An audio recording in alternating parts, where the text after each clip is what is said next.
Hello students, as per your demand आज हम लोग पढ़ेंगे नेशनल एजुकेशन पॉलिसी 1986। लेकिन इस नीति को पढ़ने से पहले हम थोड़ा सा भारत की पहली राष्ट्रीय शिक्षा नीति जो कि 1968 में आई थी, हम पहले उसके बारे में थोड़ी सी बात कर लें, क्योंकि जो हमारी प्रथम राष्ट्रीय शिक्षा नीति 1968 थी वो एक ऐसी शिक्षा नीति थी जो कि बहुत ही गहन समीक्षा के बाद बनाई गई थी। डॉक्टर दौलत सिंह कोठारी की अध्यक्षता में कोठारी आयोग का गठन किया गया था और फिर इस आयोग ने बहुत ही गहन समीक्षा, भारतीय शिक्षा व्यवस्था की बहुत ही गहन समीक्षा के पश्चात इस राष्ट्रीय शिक्षा नीति के मूल तत्वों को निकाला था कि किस प्रकार की शिक्षा व्यवस्था होनी चाहिए हमारे देश में, कहाँ कहाँ पर शिक्षा में क्या क्या कमियां हैं और क्या क्या आगे और सुधार की आवश्यकता है। और हम कह सकते हैं कि उसके बाद जितनी भी शिक्षा नीतियाँ आई वो सभी, हम कह सकते हैं कि राष्ट्रीय शिक्षा नीति 1968 ही आज तक हमारे देश में चले आ रही है। जो मूल बातें उस शिक्षा नीति में थी उसी को हमने थोड़े थोड़े समय पर हमारे देश में थोड़े थोड़े सुधार के साथ उसी को निरंतर लागू किया जा रहा है। इसका कारण ये था कि जब वो नीति आई तो उसमें बातें तो बहुत अच्छी कही गई, बहुत ही अच्छा शिक्षा व्यवस्था का ढांचा बताया गया, लेकिन उस समय की परिस्थिति और व्यवस्था के कारण और कुछ सुविधाओं के कमियों के कारण वो सारी बातें, और सबसे मुख्य बात ये थी कि उस समय जो वो नीति बनाई गई उसको कैसे क्रियान्वित करना है, इसकी रूपरेखा, इसकी प्लानिंग नहीं तैयार की गई।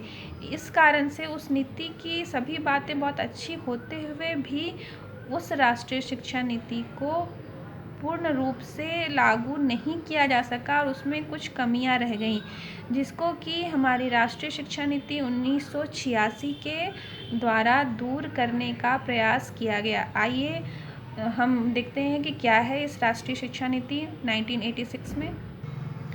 तो स्टूडेंट्स, हमारी पहली राष्ट्रीय शिक्षा नीति थी राष्ट्रीय शिक्षा नीति 1968।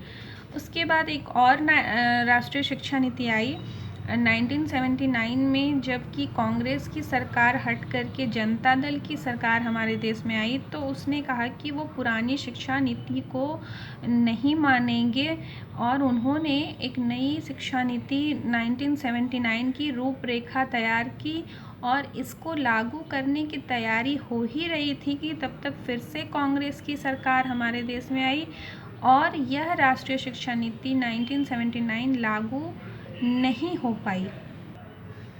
हमारी माननीय प्रधानमंत्री स्वर्गीय श्रीमती इंदिरा गांधी के हत्या के पश्चात 1986 में फिर से कांग्रेस की सरकार आई और उस समय हमारे मुखिया, हमारे प्रधानमंत्री के रूप में स्वर्गीय श्री राजीव गांधी को चुना गया और उन्होंने एक नई राष्ट्रीय शिक्षा नीति की बात कही और उन्होंने ये पहले ही एक वादा कर रखा था कि मैं एक अच्छी राष्ट्रीय शिक्षा नीति अपने देश में लाऊंगा।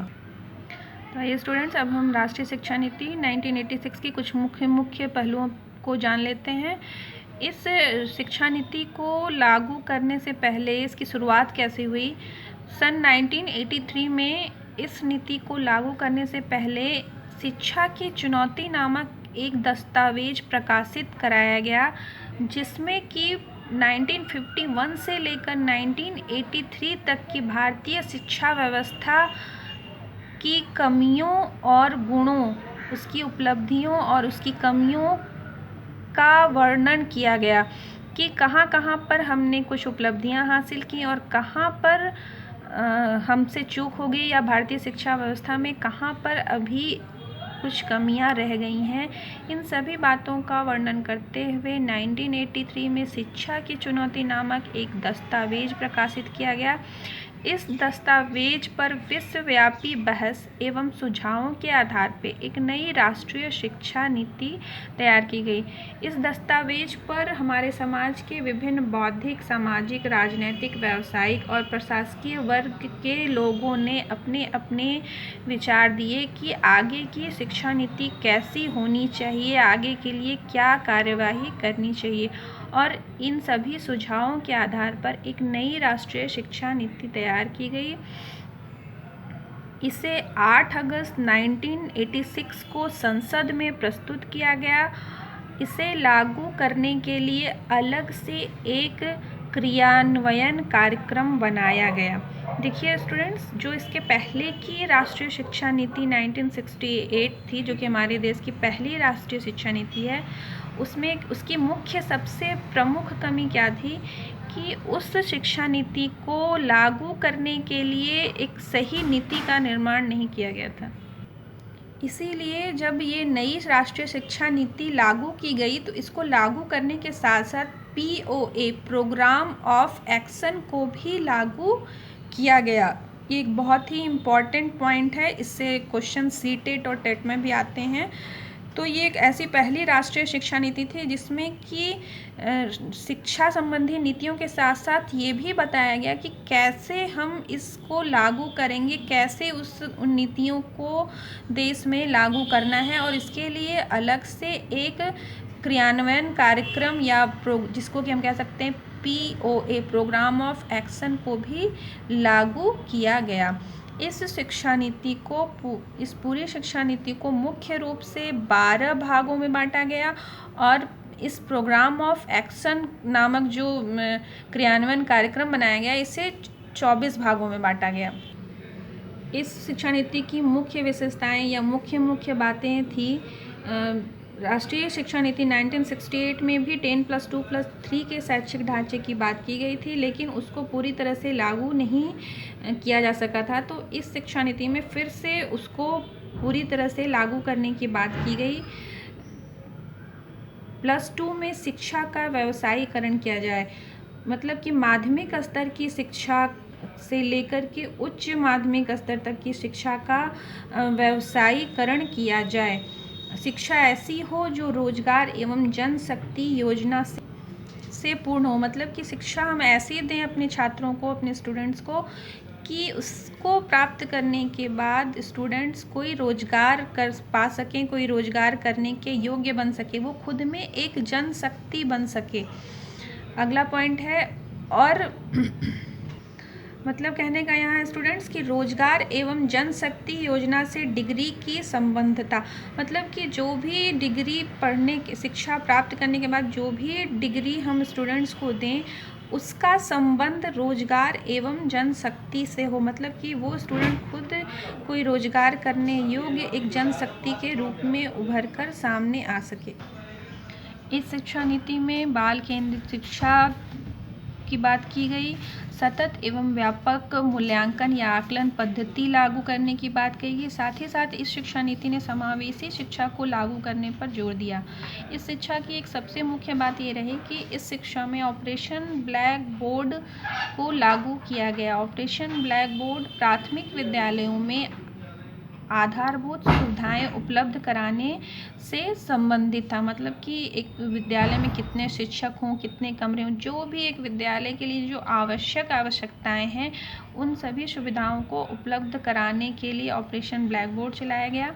ऑपरेशन ब्लैक बोर्ड 1987 से लेकर 95 तक केवल प्राइमरी स्कूल में चला, लेकिन 1995 में उच्च प्राथमिक विद्यालय में भी इसको शामिल किया गया। तो स्टूडेंट्स, ये जो ऑपरेशन ब्लैक बोर्ड का पॉइंट है, ये बहुत ही इम्पॉर्टेंट है। इसको आप लोग ठीक से डीपली देख लीजिएगा, क्योंकि इससे CTET और TET में भी क्वेश्चन आते हैं, और ये आपके लिए ये एक अच्छी जानकारी है।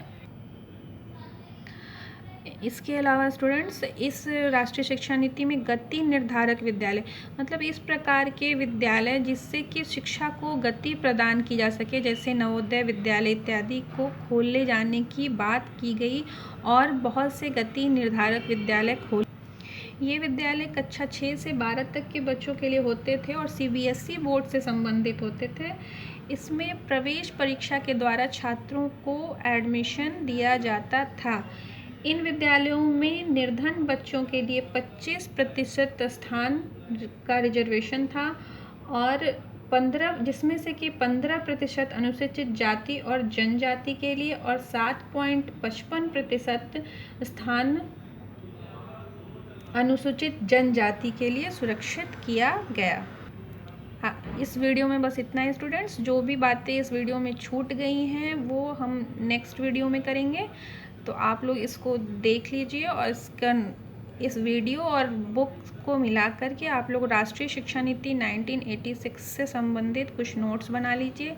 जो भी पढ़ाई आप लोगों को वीडियो के थ्रू कराई जाएगी उससे संबंधित आपको टेस्ट या टास्क भी बीच बीच में दिया जाएगा, तो आपको इसके नोट्स बनाना या इसको पढ़ना ज़रूरी है। ये आप समझ सकते हैं कि आपका एक तरह से असाइनमेंट वर्क ही है, जिसके आधार पे फ्यूचर में आपके इंटरनल और एक्सटर्नल मार्क्स की मार्किंग हो सकती है। तो स्टूडेंट प्लीज़ इस सभी चीज़ों को आप लोग ध्यान से पढ़ें, क्योंकि आपके एग्ज़ाम्स कभी भी हो सकते हैं। और आपका जो ये टॉपिक है राष्ट्रीय शिक्षा नीति, ये बहुत ही इम्पोर्टेंट टॉपिक है। ये हर तरह की शिक्षक संबंधित परीक्षाओं में भी पूछे जाते हैं इससे प्रश्न। तो आप इसके लिए आप सब एक बढ़िया सा नोट्स इस टॉपिक से संबंधित सब आप सभी तैयार करेंगे। यही आपका टास्क है आज का।